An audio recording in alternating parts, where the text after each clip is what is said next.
नमस्कार मित्रों, मेरे YouTube चैनल अष्टोशाला में आपका बहुत बहुत स्वागत है। बहुत बहुत हार्दिक अभिनंदन है। मैं आचार्य राहुल कृष्णन। व्रत कैसे करना चाहिए, व्रत के करने के बाद हमें उसका पूर्ण फल कैसे प्राप्त हो, कौन कौन सी गलतियां हम व्रत में कर बैठते हैं, जिन गलतियों को करने के बाद व्रत का दुष्प्रभाव हमें लग जाता है, महापाप लगता है। आइए आज उसी विषय पर बात करने वाले हैं। जो लोग हमारे YouTube चैनल पर नए हैं वो चैनल को सब्सक्राइब करना मत भूलिएगा, साथ में बेल को प्रेस कर देना ताकि लंबे समय तक आप हमारे YouTube परिवार से जुड़े रहें।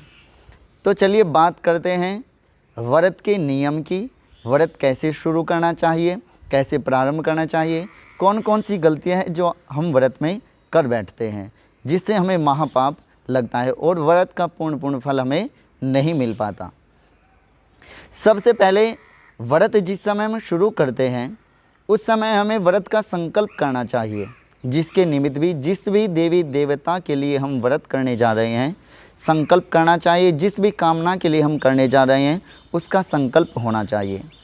अगर हम निष्काम किसी व्रत को कर रहे हैं वो अलग बात है, लेकिन यदि हम किसी कामना को लेकर हम व्रत करते हैं तो हमें व्रत के प्रारंभ में ही व्रत शुरू करने जिस दिन हम व्रत शुरू करते हैं उसी दिन हमें संकल्प लेना चाहिए। व्रत हमारा संकल्पित होना चाहिए कि प्रभु जिस भी देवी देवता के निमित्त हम व्रत करने जा रहे हैं, जिस कामना के लिए हम व्रत करने जा रहे हैं, प्रार्थना करिएगा हे प्रभु उस कामना को पूरा करने के लिए, वो मेरी कामना पूर्ण हो जाए, उसके लिए मैं ये व्रत करने जा रहा हूँ या व्रत को करने जा रही हूँ।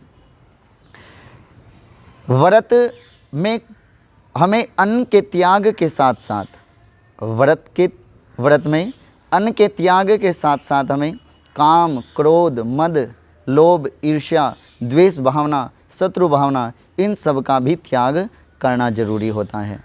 क्योंकि मित्रों कई बार हमने देखा है कि एक साइड तो एक तरफ तो हम व्रत करते रहते हैं, जैसे मान लो हमारा आज व्रत है, लेकिन मन हमारा किसी के साथ शत्रु भावना में, द्वेष भावना में या लोभ में, ईर्ष्या में वहाँ जुड़ा रहता है। इसीलिए हमें व्रत का पूर्ण फल प्राप्त नहीं हो पाता। जिस दिन भी हम व्रत करें, जिसके निमित्त भी हम व्रत करने जा रहे हैं, उस देवी देवता का मन ही मन में उसके नाम का सुमिरन करते रहना है। चाहे हम व्रत रात्रि के अगले दिन खोलें, चाहे शाम के समय खोलें, जब तक हम व्रत खोलते हैं या व्रत का समापन करते हैं उस दिन तक या शाम तक, उसी समय तक जब भी हम भोजन ग्रहण करते हैं तब तक हमारे मन में जिस भी देवी देवता के निमित्त हमने व्रत रखा है उसका नाम का सुमिरन हमारे मन में चलते रहना चाहिए।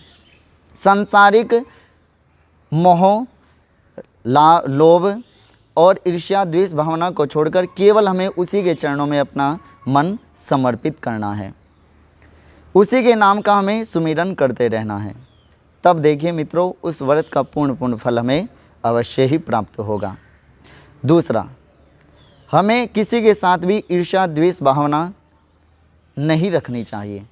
एक तरफ हम व्रत करते हैं, एक तरफ हमारे मन में द्वेष भावना चलती रहती है, तो इसीलिए हमें व्रत का पूर्ण फल नहीं मिल पाता। और जिस दिन हम व्रत करते हैं, मान लो आज हमने व्रत रखा है और हम सीरियल देख रहे हैं सास बहू की लड़ाई, तो व्रत का फल इसीलिए भी हमें पूर्ण तरीके से नहीं मिल पाता। उस दिन सब जो सांसारिक सुख हैं, जो सांसारिक विषय हैं, उनको त्याग कर हमें अपना मन उन देवी देवता जिनके निमित्त हम व्रत कर रहे हैं उनके चरणों में लगाना चाहिए। हमें अन्न के साथ साथ, अन्न त्याग के साथ साथ ईर्ष्या का भी त्याग करना है, द्वेष भावना का भी त्याग करना है, शत्रुता का भी त्याग करना है और लोभ का भी त्याग करना है, मद का भी त्याग करना है, काम का भी त्याग करना है, क्रोध का भी त्याग करना है। यहाँ तक हमारे शास्त्रों में वर्णन आता है कि जिस देवी देवता के निमित्त हम पूजा पाठ व्रत करते हैं तो उस दिन हमें क्रोध बिल्कुल भी नहीं करना चाहिए। सीधी सी भाषा में सरल तरीके से है कि कुत्ते को भी दूर नहीं कहना चाहिए। इसलिए उस दिन काम, क्रोध, मद, लोभ, ईर्ष्या, द्वेष भावना सबको त्याग कर हमें व्रत करना चाहिए। उसके बाद देखना मित्रों, आपकी जो मन की कामनाएं शीघ्र ही भगवान पूर्ण करेंगे। आपका व्रत भी पूर्ण तरीके से आपको शुभ प्रभाव देगा। उसका अच्छा फल आपको प्राप्त होगा।